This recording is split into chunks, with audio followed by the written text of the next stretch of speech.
ସମସ୍ତଙ୍କୁ ADS knowledge ପଏଣ୍ଟରେ ସ୍ୱାଗତ ସହ ମୁଁ ଆପଣଙ୍କର ପ୍ରିୟ ଡିକେ ସାର୍।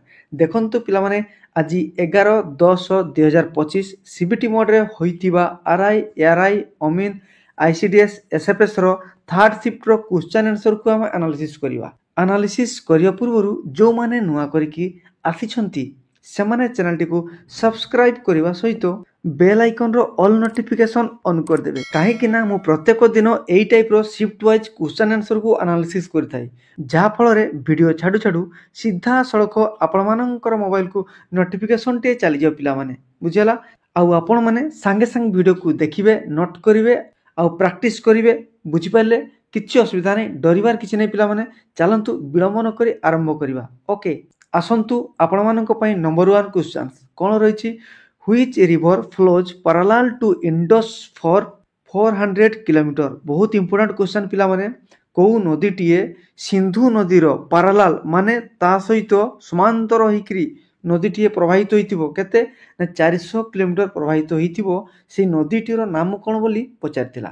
ତେଣୁକରି ଏହାର ସଠିକ୍ ଉତ୍ତର ହେଇଯିବ ଆପଣମାନଙ୍କର ସତଲେଜ ନଦୀ। ମନେ ରଖନ୍ତୁ। ଏକ୍ସଟ୍ରା ଫ୍ୟାକ୍ଟରେ ଜାଣିନେବା କ'ଣ ଆଗାମୀ ସିଫ୍ଟରେ ପଚାରିପାରେ। ଦେଖନ୍ତୁ, ସତଲେଜ ନଦୀ ଆଉ ଆପଣମାନଙ୍କର ଇଣ୍ଡସ୍ ରିଭର ଦୁଇଟି ଆପଣମାନଙ୍କର ପାରାଲାଲ ହେଇକିରି ଆପଣମାନଙ୍କର ମିଥାନକୋଟ ପାଖରେ ସଂଯୋଗ ହେଇଥାନ୍ତି ପାକିସ୍ତାନର, ମନେ ରଖିଥାନ୍ତୁ ହେଲା। ଆଉ ସତଲେଜ ନଦୀର ଅନ୍ୟ ନାମ କ'ଣ ଏଇଟା ମଧ୍ୟ ପଚାରିପାରେ। ତାହେଲେ କ'ଣ ହେଇଯିବ ନା ଶତଦ୍ରୁ ପଚାରିବ।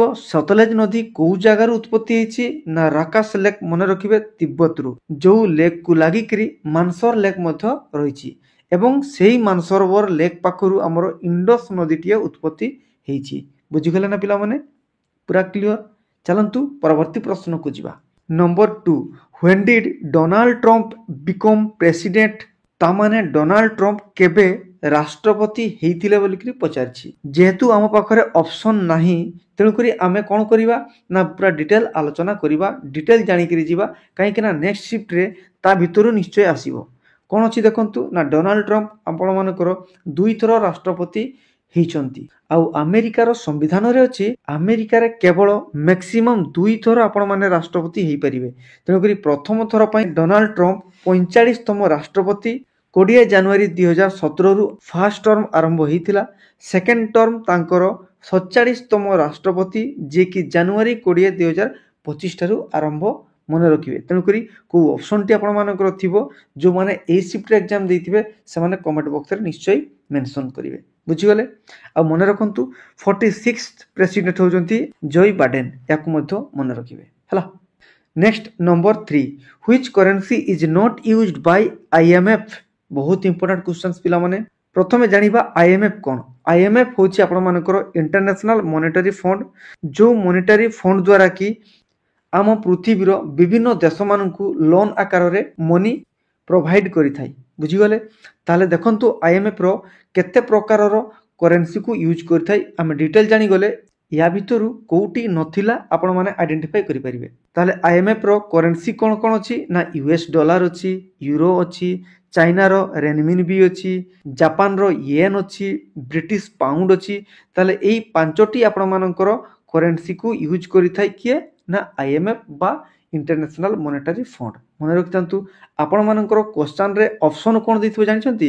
ୟା ଭିତରୁ 3ଟି ଦେଇଥିବ, ଆଉ ଗୋଟେ ଆଉଟସାଇଡର ଦେଇଥିବ। ବୁଝିଗଲା? ତେଣୁକରି ସେ ଆଉଟସାଇଡରଟି ହେଉଛି ସଠିକ୍ ଉତ୍ତର, କାହିଁକି ନା ସିଏ IMFର କରେନ୍ସି ନୁହଁ। ପୁରା ବୁଝିଗଲେ? ଆଉ ଦେଖନ୍ତୁ IMFର ରିଲେଟେଡ୍ ଆଉ ଗୋଟେ ଟର୍ମ ଆସିଥାଏ, ସେ ହେଉଛି SDR।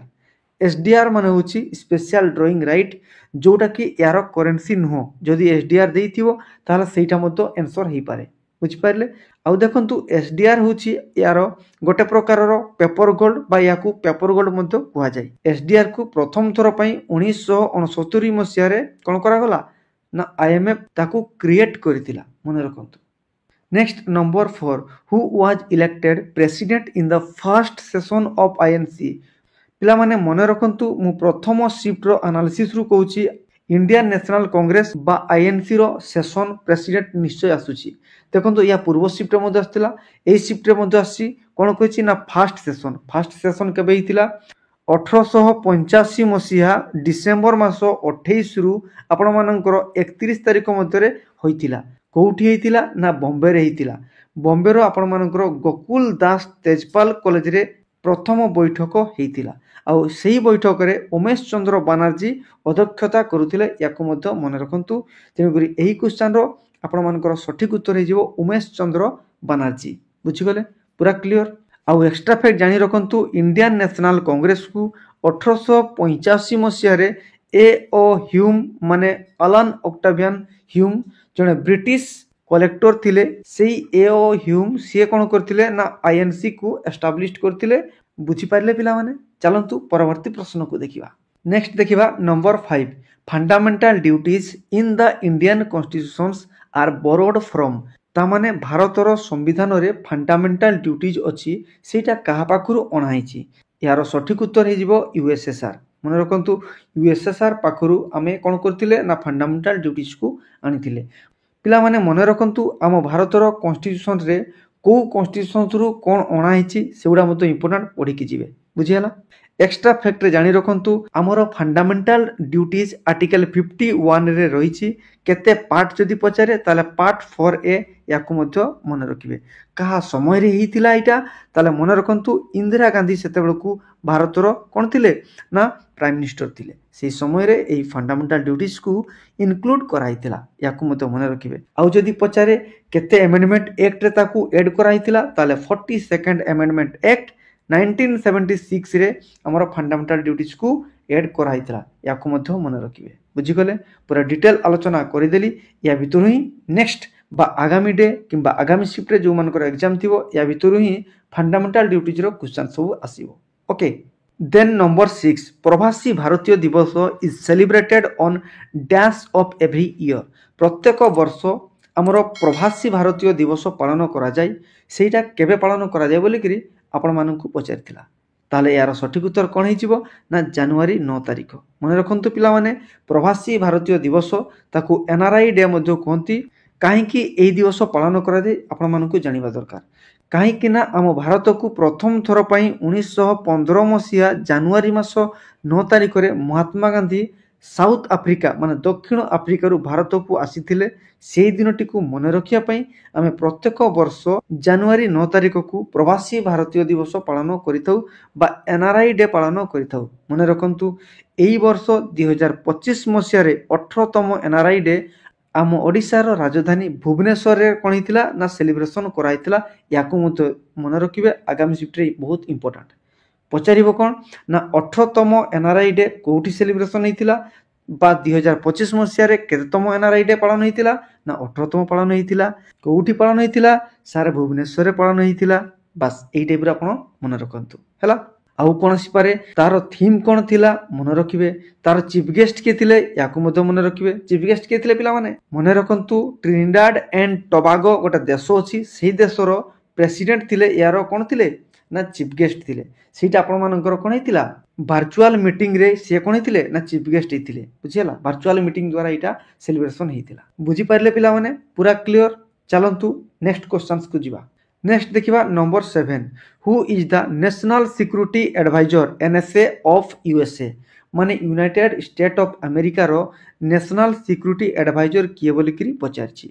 ତାମାନେ ଏହାର ସଠିକ୍ ଉତ୍ତର ହେଇଯିବ ମାର୍କୋ ରୁବିଓ। ମନେ ରଖନ୍ତୁ ମେ 1 ତାରିଖ 2025 ମସିହା ଠାରୁ ମାର୍କୋ ରୁବିଓ ସିଏ କ'ଣ ଅଛନ୍ତି ନା ନ୍ୟାସନାଲ ସିକ୍ୟୁରିଟି ଆଡଭାଇଜର ଅଛନ୍ତି। ତାହେଲେ ଆଗାମୀ ସିଫ୍ଟରେ କ'ଣ ପଚାରିପାରେ ନା ଭାରତର NSA କିଏ ଅଛନ୍ତି? NSA ମାନେ ପିଲାମାନେ କ'ଣ କହିଲି ନ୍ୟାସନାଲ ସିକ୍ୟୁରିଟି ଆଡଭାଇଜର କିଏ ଅଛନ୍ତି ନା ଅଜିତ ଡୋଭାଲ। ୟାକୁ ମଧ୍ୟ ମନେ ରଖିବେ। ବୁଝିପାରିଲେ? ଆଉ କ'ଣ ପଚାରିବ ଆମେରିକା ରିଲେଟେଡ୍ର ନା ଭାଇସ୍ ପ୍ରେସିଡେଣ୍ଟ କିଏ ଅଛନ୍ତି ନା JD ଭ୍ୟାନ୍ସ। ମନେ ରଖିବେ କେତେତମ ଭାଇସ୍ ପ୍ରେସିଡେଣ୍ଟ ନା 50ତମ ଭାଇସ୍ ପ୍ରେସିଡେଣ୍ଟ ଅଛନ୍ତି ପିଲାମାନେ। କାହିଁକି ନା ଏହି JD ଭ୍ୟାନ୍ସ କିଛି ଦିନ ପୂର୍ବରୁ ଆମ ଭାରତକୁ ଆସିଥିଲେ। ବୁଝିଗଲେ? ପୁରା କ୍ଲିଅର। ଚାଲନ୍ତୁ ପରବର୍ତ୍ତୀ ପ୍ରଶ୍ନକୁ ଦେଖିବା। ନମ୍ବର 8 କୁର୍ନୁଲ ସିଟି ବହୁତ ଇମ୍ପୋର୍ଟାଣ୍ଟ ସିଟି ପିଲାମାନେ। Kurnool city is located in which state of India. ମାନେ ଭାରତର କେଉଁ ରାଜ୍ୟରେ କୁର୍ନୁଲ ସିଟି ଅବସ୍ଥିତ? ବୁଝିହେଲା? ପିଲାମାନେ କେଉଁ ରାଜ୍ୟ ହେଇଯିବ ନା ଆନ୍ଧ୍ରପ୍ରଦେଶ ହେଇଯିବ। ବୁଝିହେଲା? ନା ଆନ୍ଧ୍ରପ୍ରଦେଶର କୁର୍ନୁଲ ସିଟି ରହିଛି। ଆଉ କୁର୍ନୁଲ ସିଟିଟିଏ ପଚାରିପାରେ କେଉଁ ନଦୀ କୂଳରେ ଅବସ୍ଥିତ ନା ତୁଙ୍ଗଭଦ୍ରା ନଦୀ କୂଳରେ ଅବସ୍ଥିତ। ୟାକୁ ମଧ୍ୟ ମନେ ରଖନ୍ତୁ। ଠିକ୍ ସେହିପରିକି ଆପଣମାନଙ୍କର ଆଗାମୀ ସିଫ୍ଟରେ କ'ଣ ପଚାରିପାରେ ଖେଡ଼ା କେଉଁ ରାଜ୍ୟରେ ଅବସ୍ଥିତ? ଗୁଜୁରାଟ ରାଜ୍ୟରେ ଅବସ୍ଥିତ। କୋଲାର କେଉଁ ରାଜ୍ୟରେ ଅବସ୍ଥିତ? କର୍ଣ୍ଣାଟକ ରାଜ୍ୟରେ ଅବସ୍ଥିତ। ୟାକୁ ମଧ୍ୟ ମନେ ରଖିବେ।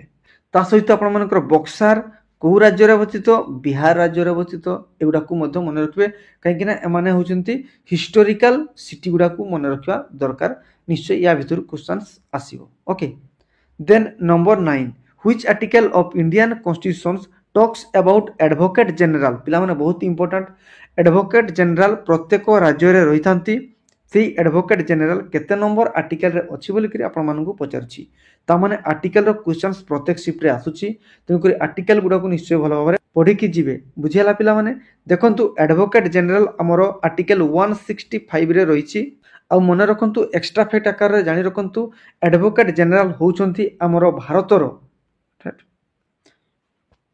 आउ एक्स्ट्रा फैक्ट आकार जानि रखंतु एडवोकेट जनरल होउछंती प्रत्येक स्टेट रो कौन होउछंती हाईएस्ट लॉ ऑफिसर स्टेट रो किए से होउछंती एडवोकेट जनरल मन रखंतु सेंट्रल रो हाईएस्ट लॉ ऑफिसर किए ना अटॉर्नी जनरल एजी याकु मध्य मन रखिबे हला आउ अटॉर्नी जनरल को अपॉइंट किए करथंती प्रेसिडेंट याकु मध्य मन रखंतु आउ एडवोकेट जनरल को किए अपॉइंट करथंती गवर्नर याकु मध्य मन रखिबे आउ कमेंट बॉक्स रे जो माने वीडियो देखुथिबे से माने निश्चय कमेंट करिवे हम ओडिसा रो एडवोकेट जनरल वर्तमान की अछंती बहुत इंपोर्टेंट पिला माने मन रखंतु हो ये थिला आपण मानकर जीके सेक्शन रो एनालिसिस एई टाइप रो एनालिसिस देखंतु जोडा मु एक्स्ट्रा फैक्ट आकार रे बा एक्स्ट्रा जो पॉइंट गुडा कहूची सेउडा को निश्चय नोट करंतु आगामी परीक्षा पय आपण मानकर बहुत इंपोर्टेंट जीके सेक्शन ऊपर आपण मानकर कमांड आसी जिवो कॉन्फिडेंस लेवल बढ़ी जिवो किछि असुविधा हो नै हला पीडीएफ पय टेलीग्राम चैनल को जॉइन करिवे डिस्क्रिप्शन बॉक्स रे यारो लिंक रहिछि ओके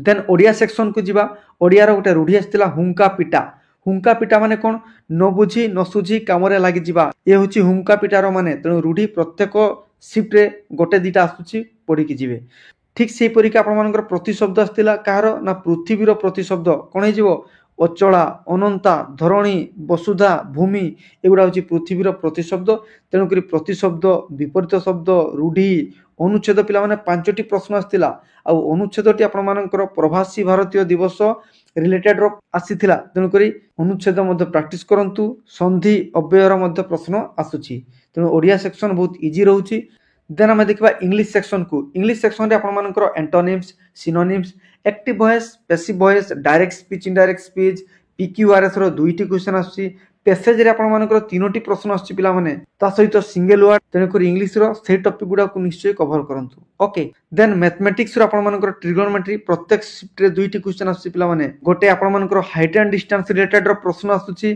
आ गोटे आपण मानकर एंगल रिलेटेड रो क्वेश्चन टी आसुची प्रॉफिट लॉस रो दुईटी क्वेश्चन आसुची सिंप्लिफिकेशन रो प्रत्येक शिफ्ट रे दुई तीनटी क्वेश्चन आसुची टाइम एंड वर्क रो प्रश्न आस्तिला बोट एंड स्ट्रीम रो मध्य प्रश्न आस्तिला आ परसेंटेज रो मध्य दुईटी प्रश्न आस्तिला तेणु करी ए टॉपिक गुडा को निश्चय भलो भारे पढंतु एग्जाम आपण निश्चय भारे भलो हो ओके देन रीजनिंग सेक्शन को जीवा पिला माने रीजनिंग रो कोडिंग डिकोडिंग रो प्रश्न आसुची प्रत्येक शिफ्ट रे नंबर सीरीज रो क्वेश्चन आसुची ओड वन आउट रो प्रश्न मध्य आसीथिला स्टेटमेंट कंक्लूजन रो दुईटी प्रश्न आस्तिला पिला माने सेबडा ब्लड रिलेशन रो मध्य दुईटी प्रश्न आसुची ता सहित सिटिंग अरेंजमेंट रो आपण मानकर दुई तीनटी प्रश्न प्रत्येक शिफ्ट रे आसुची ए शिफ्ट रे मध्य आसीथिला तेणु करी ये थिला आपण मानकर रीजनिंग सेक्शन रो एनालिसिस आपण माने प्रत्येक दिन रो एनालिसिस वीडियो देखंतु जा फल रे आपण मानकर ओवरऑल नॉलेज आपण पाई जिवे को जगह रु प्रश्न आसुची को टॉपिक रु प्रश्न आसुची केमिति प्रश्न आसुची प्रश्न केमिति भेरी करूची आपण मानकर कॉन्फिडेंस लेवल बढ़ी जिवो